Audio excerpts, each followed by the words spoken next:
I rate the chance of a nuclear war in my lifetime as being fairly low. I rate the chance of a widespread epidemic far worse than Ebola in my lifetime is well over 50%. This was Bill Gates warning the world about a possible pandemic almost about 5 years before the coronavirus outbreak. Not just him, many prominent global healthcare experts have been warning us about the possible pandemic since the Ebola outbreak of 2014. Over the past 15 years, there has been no shortage of articles and white papers issuing dire warnings that the next global pandemic was only a matter of time. But we never seem to learn our lessons. Every time we face a global health emergency, we see it as one in a 100 years scenario, but the reality tells a different story. If we look at the death chart of the 21st century, we can notice that 25 million died in the World War I and 65 million died in the World War II. But apart from these two, there is another spike which is as big as the World War II. It represents the Spanish flu that killed approximately 50 million people. Medical historians tell us that there have been 9 influenza pandemics in the past 300 years. So once in every 30 to 35 years, or roughly 3 per century. But that trend is changing rapidly in the 21st century. First came SARS, then the swine flu, MERS, a new outbreak of Ebola, Zika, Dengue fever, and now COVID-19.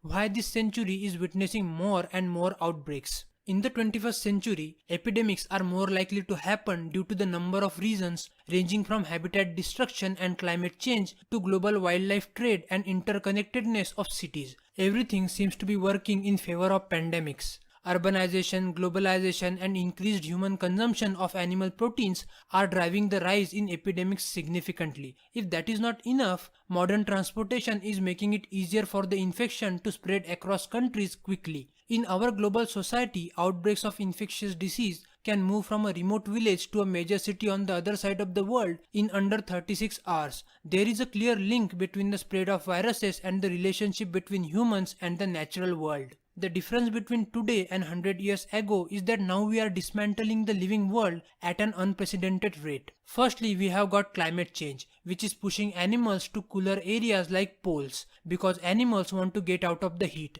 and that creates an opportunity for viruses and bacteria to get into new species and new areas. This stress from climate change is making animals sick. And as humans continue to expand into previously uninhabited areas, it is more likely that humans will come in contact with viruses that circulate in animals. Also, due to deforestation and overfishing, pressure on animals has increased, and that is why chances of animals getting sick have increased. Then we have global wildlife trade. This trade is just insane. People are moving animals around the world from isolated forests to densely populated cities. The problem is that these animals can be potential carriers of viruses. There are over a million viruses like the novel coronavirus out there. Research organization called Eco Health Alliance has found 500 different coronaviruses in bats alone. But it took them 10 years to do that work. So the bottom line is, viruses are here to stay, and we need to significantly transform our world to deal with them.